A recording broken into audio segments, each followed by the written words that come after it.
Hey guys, what's going on? This is the Born Unbreakable podcast with me, DJ FNA, and Coach Des. Now we are doing a continuation. I know this is a new day, a new episode. We're wearing the same clothes. That's because we wanted to continue our conversation because we want to give you guys some good information. And I know Des is excited to talk about what she's getting into right now. Yeah. You wrote in a book, you got your shit together, and you want more. Get your shit together, Carol. So let's and there's some stuff that I want to talk about too. Sure. But let's get right into it. Okay. Tell us the program that you're doing and why you're excited about it. Because I know, you called me a couple weeks ago. Yeah. Excited about this whole thing. Yeah. And then, and it's been really interesting because that's stuff that you've been telling me. Mm-hmm. And there's it's helping us a lot with what we want to do. Mm-hmm. But let's get right into it. What is it? Why are you liking it? And what's the purpose? Yeah. So I came across this information on social media, and it was like kind of a masterclass on finance. And when I saw it was like for women by women, I was like, oh, I'm about that life. Yeah. I want to see what's up with this, I think money is an area. You didn't start with a whiteboard, did it? Huh? You didn't start with a whiteboard, right? Oh, I thought you said white boy. I was like, no. There's a lot of these like on YouTube or social media where, it starts with a whiteboard and then all of a sudden it's like, take our course. You're like, I got sucked into doing another course. No. It was more of like a written thing, and then you could register for the free, webinar. And it was like 90 minutes. Mm-hmm. So anyways, these, again, story, right? They told their story. Their names are Britt and Lorianne, and they started a company called Dow Janes. So, the Dow Jones, right? So clever. And so, anyhow, they have mastered everything in finance in terms of saving, budgeting, investing, debt management, all of those things. And it just struck me in this webinar. I was like, this is needed. And particularly for women, many times in most situations, even in modern day here in the US, women are maybe independent, but even in a relationship, it's still considered, the guy does the finances and I don't have to worry about that, etc. And so I was like, this is really cool. They have a program called $1 Million Year. And so it's a year-long program, self-paced. And so you have a year to access everything and you dive into it. So I got into that program is where I started. I got further into it, and there were a lot of fundamentals that I felt fairly confident with because I have been investing for a while. And so there were things I felt good about, but there's also cycles that I fall in, as it relates to debt and different things. And I'm like, I'd love to kind of even get deeper. So I talked with the coach, and they have a second program for people that are a little bit more accelerated called the Wealth Building Accelerator. And so recently I just joined that program, and that is really about that one-on-one coaching. Like I could talk to a person every single day or hour if I want to accelerate where I want to be in my financial roadmap and my wealth. And so that's what it's all about. And I just think it's really neat that they have targeted women in this way. It's a very important thing, I believe, for women to think about their money. And you say it's for women by women. Mm-hmm. Why did they do a program for just women? Is it because it's something that's kind of structured for women? What's the difference? I mean, I don't think that if you were taking it, it would be like something you couldn't get something out of. In fact, I think everybody could get something out of it. But I think that more just the encouragement. It's the encouragement. It's the environment. Yeah. They provide statistics, that women compared to men, for every dollar that a man makes, it's like, 68 cents or something that a woman makes. And then when you take that to like the Black and Latino community, it becomes like 32 cents or something. So it gets cut down a third. And so the point is that when it comes to women, there's still a disparity in the level of ownership that women have around their own finances, their own investment strategy, but why? And so I was talking to my good friend Tammy about this because I was just getting off the phone and she was calling me, and I told her, oh yeah, I'm thinking about this program.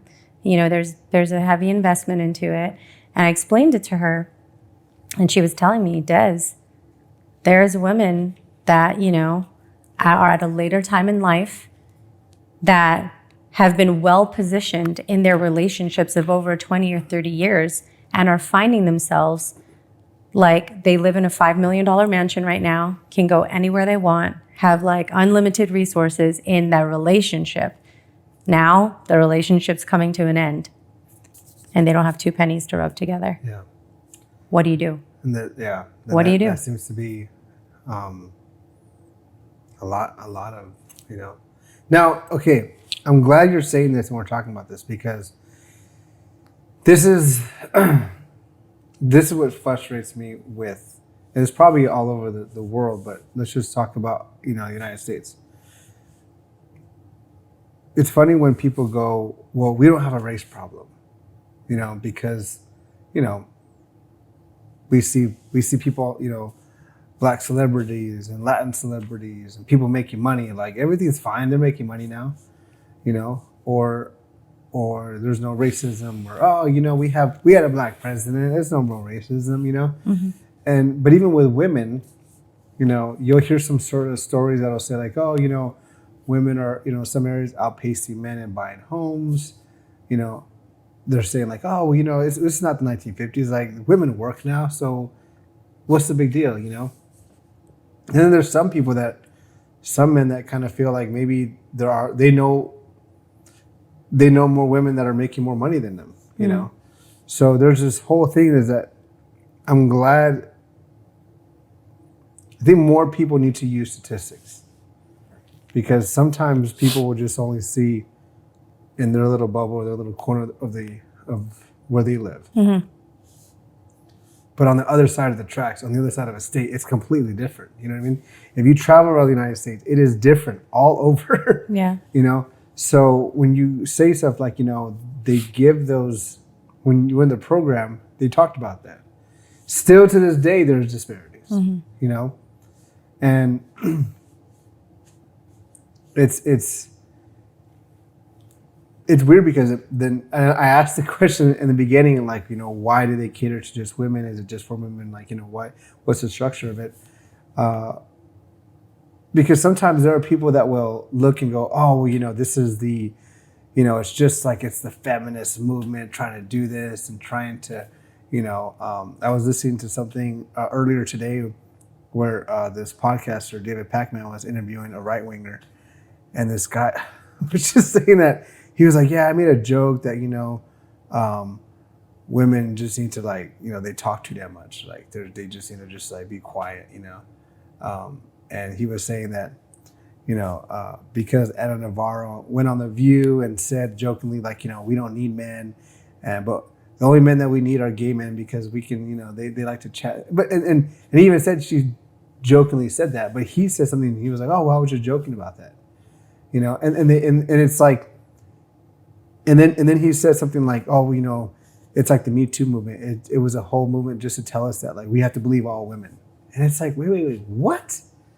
Like, where did you get that from that? Like, or like, are you cherry picking little things? Like, somebody may be like, in let's just say Atlanta, because Atlanta there's more women than men, and it seems like, and it could seem like some guys that maybe they're like, oh, there's all these women that have more money, they got their cars, they got their stuff together, Now maybe they manage their money better, like they make the same, or maybe the man is making more, but he's spending it on stupid shit or doesn't invest in it. You know what I mean? Or because they might be like, well, as a guy, when I take a woman out, she's not having to, spend any money because, the guy's got to pay for everything. So I'm using all my money and she's over there, investing in a house and a car, you know what I mean? Mm-hmm. So, and now they can look at it like, well, nah, man, there's no disparities. Like women get, they get everything, or, and it's just unfortunate because you're like, dude, like, okay, well, they'll look at that and be like, oh, see, this movement, they're trying to say that. And what's funny is he was saying, like, he was trying to make the argument, this guy was saying, Well, in the Me Too movement, we got to listen to all women. And that means every woman that comes and brings a case on somebody, like they have, and it's like, wait a minute, that's not how the justice system works. Like, and David Pacman on the other side said there's only like 0.2 cases that actually, 0.2% of cases that actually go through where the woman lied about it. So it's not this big problem, but if you're found to lie, then and they find out, that's they'll prosecute you. Yeah. The woman that's so, and he goes, when he said that statistic, he goes, according to who?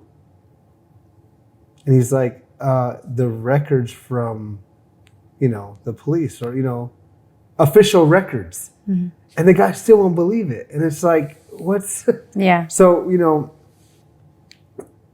I'm glad that, a bunch of these women who are from Harvard came together. They see, hey, you know what? Women need to understand and learn finance, budgeting. You should learn this. It's not, now you being a woman and you doing this program, it's not a movement to get women to not have to. It's not like a man-hating movement. Yeah. No, not at all. It's not that. It's about empowering yourself. That's all it's and me being a guy, I have 2 daughters and it's not that I wasn't like this before, but I never saw like, what is the problem with being prepared? Now, maybe because I'm a person, like in my personal life, I've learned to be open-minded, mm-hmm. and kind of show this equal thing. I will have certain traditions. Like I'm like, I have no problem paying for stuff and taking care of it and doing certain things. But I don't feel threatened or insecure if dating a woman who has a career or wants to do more, Mm-hmm.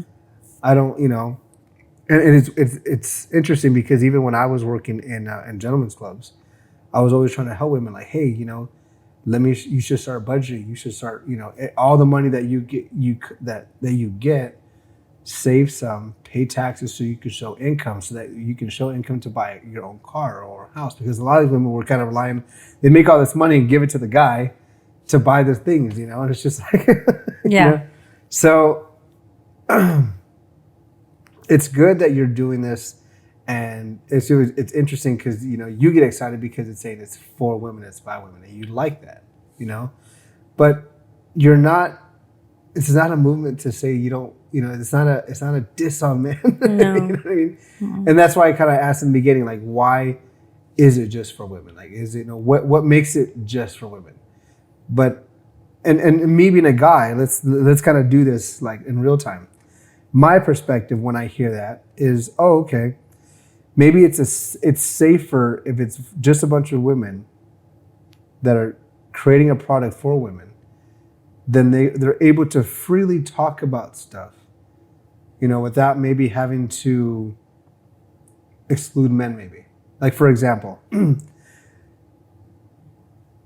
I don't know, correct me if I'm wrong, in these conversations you're going, hey, okay, all women, you grow up, you have a career, they tell you to get married, but you know what? There's a statistic saying that you may be divorced. This is the situation that you're in. Or, hey, when you go out there and try to get a career, try to get a position, or try to get a raise, it's going to be a little harder for you. Are they creating this program so they can just address those hard issues or more common issues that women are dealing with? At times. At times, yeah. I think it's, there's commonalities in our experiences and there's differences. Mm-hmm. And I think these 2 women that founded the company just understand, because they've gone through, their own experiences and they relate to the things that we've been through because they've been there, is like, there is a sense of safety maybe or vulnerability. And I would think it's a comfort thing. Like, if you want to learn women feel more comfortable. And here's the thing, I'm pretty sure there's a lot of, powerful, successful men that are in the self-help space that you look up to. Mm-hmm. But, I think there's certain issues that maybe women feel more comfortable. Is that something that you experience when you are dealing with maybe women, either coaching them or helping them? Or do you feel like they're more open Oh gosh, I coach many women and I coach men, predominantly women, but there's definitely a connection that they have because they feel like you get me. Yeah. Like it's a starting point.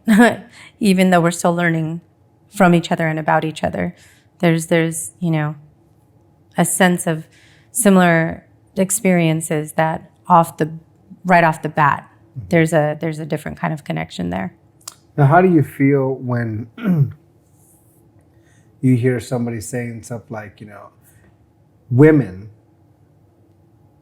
you know, when they're being interviewed, going, oh, I don't feel comfortable having a woman president, or women shouldn't be leaders. Like, what is that? when you see stuff like that, you know, when they interview some of these people out there, you know, and you hear that, like, you know, women saying, no, you know, women shouldn't be leaders, you know, there shouldn't be a woman president, you know. I mean, what do you kind of, what's your reaction to you that? know, I think we have to look at what's happening in the world because it is happening. Did anybody watch the Mexico election? You know, I mean, there's many and women there's been leaders. a lot of different kind of people, the reaction to that has been very interesting. Yeah, but the point I think is that there are women in leadership is everywhere in every industry. You're talking about politics, but if we sat here long enough, we could go through technology, investing, real estate. I mean, women are dominating in a multitude of spaces. And so leadership isn't unique to one thing.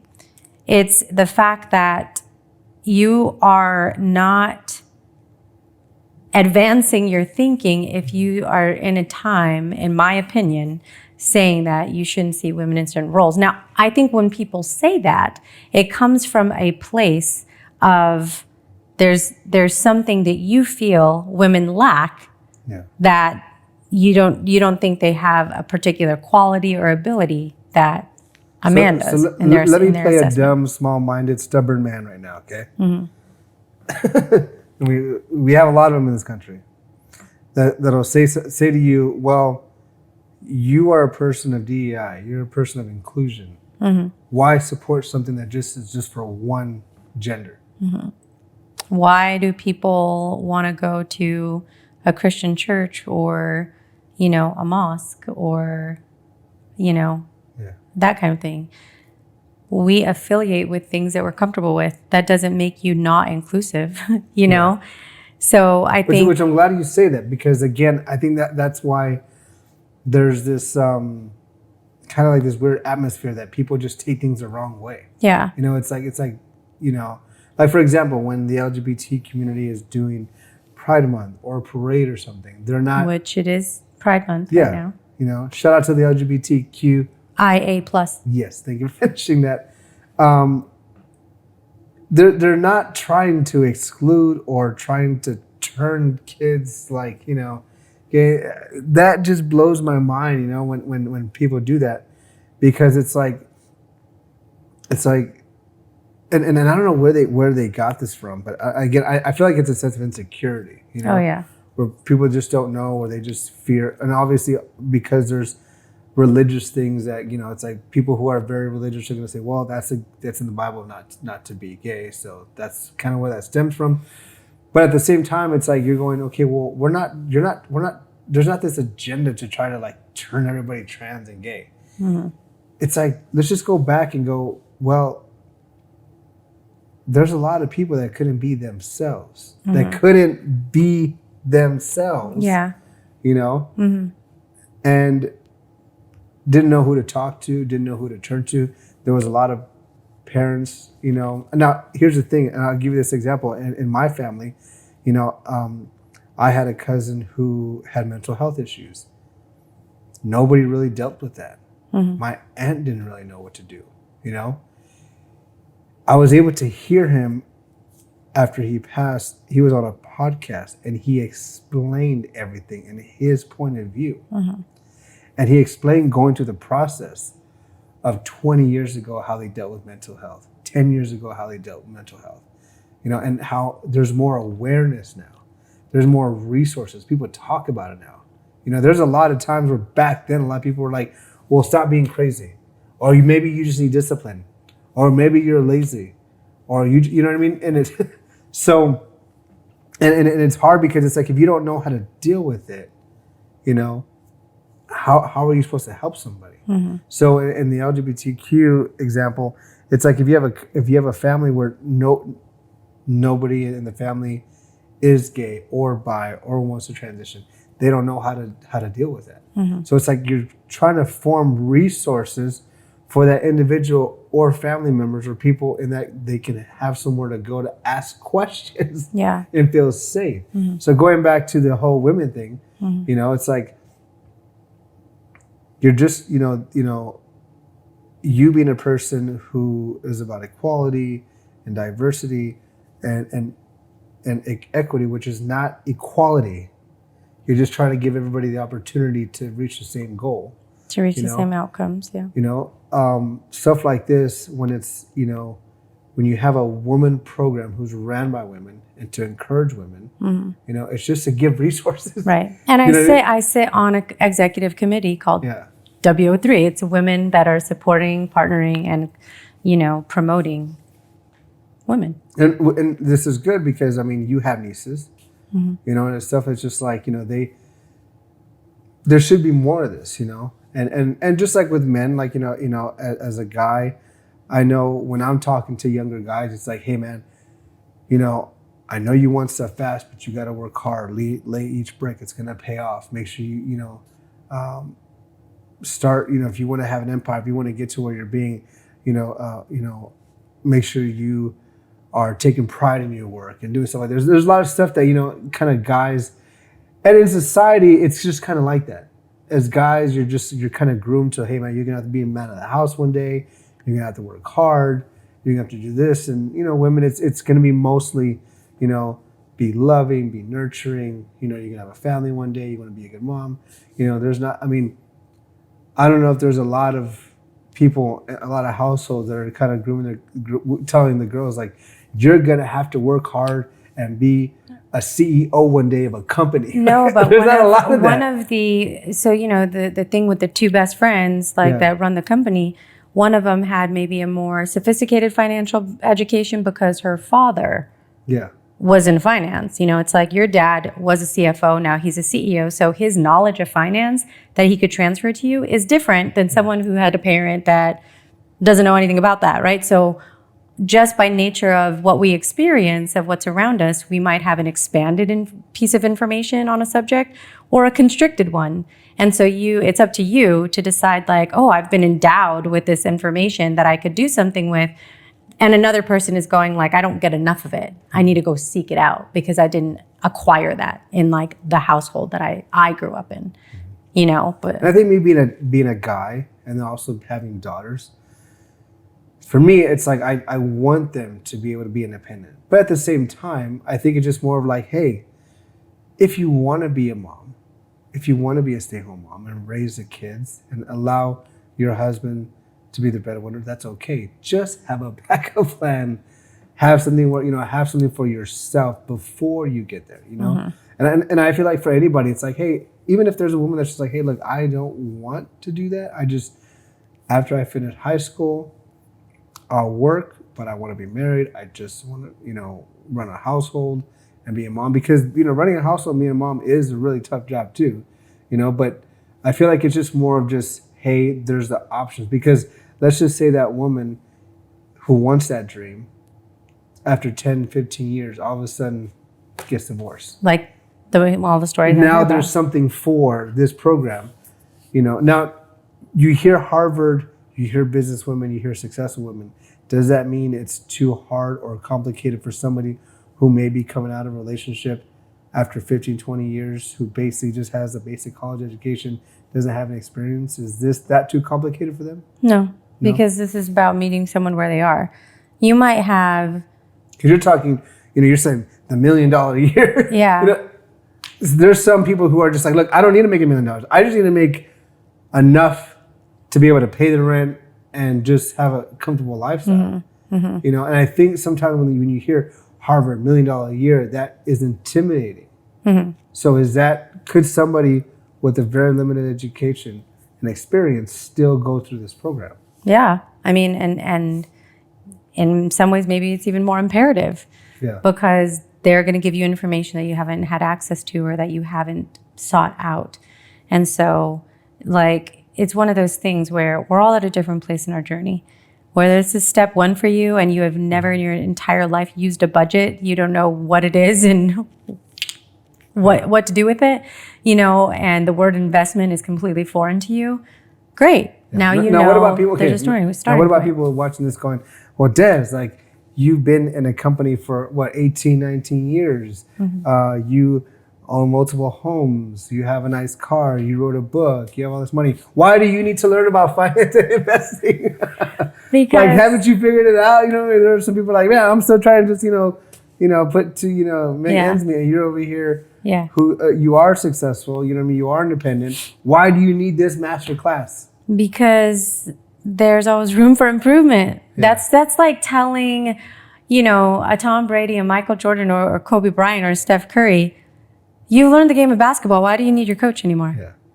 Like, just about practice. Yeah, like, you already know. You've been doing this. You're a champion. You've won all the games. You've done this and that. Like, what do you could just go out there and just do whatever. Like, you've acquired everything. Why do you need somebody to still tell you the plays and the strategies?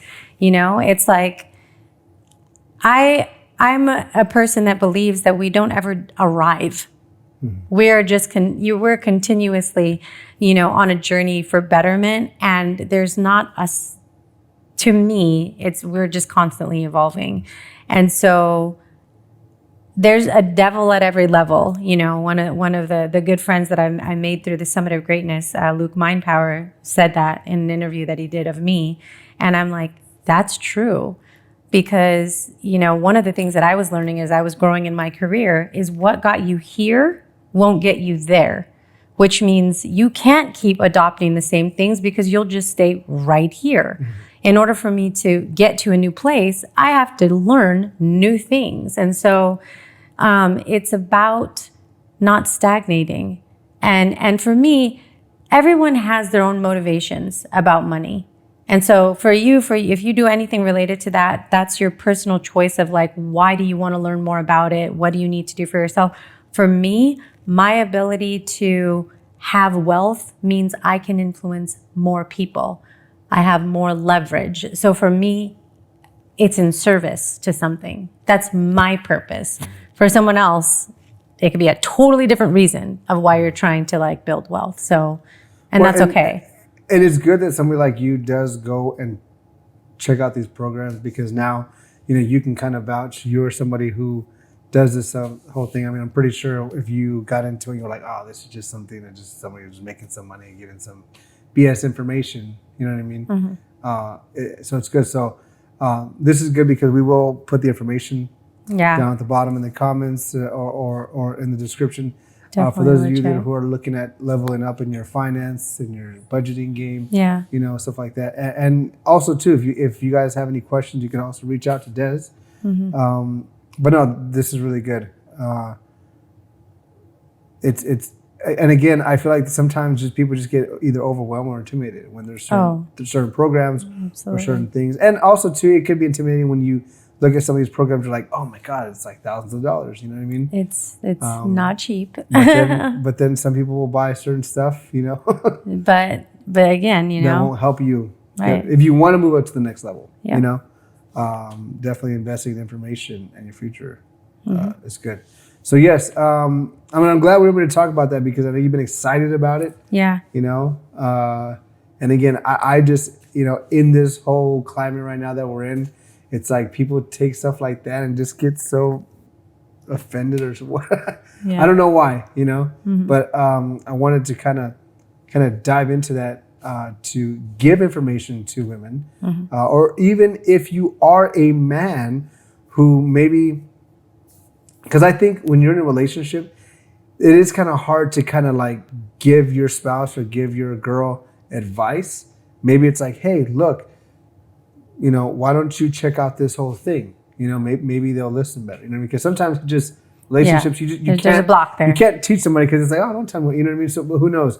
or if you have a daughter or somebody else or a friend or woman. So guys, man, if you want to, pass on some good information, now can people kind of preview this is or kind of look at information? Or Yeah, I mean, if you look up Dow Janes, they have an Instagram with over probably like I said, we'll give all the information. Yeah, 400,000 followers or out, whatever. So, and that's why that masterclass is free. You don't have to buy any of the things. It's a choice. You could at least just start there. Yeah. I was like, okay, maybe just let me get a little appetizer, and that's good enough for me. I don't want to spend any money.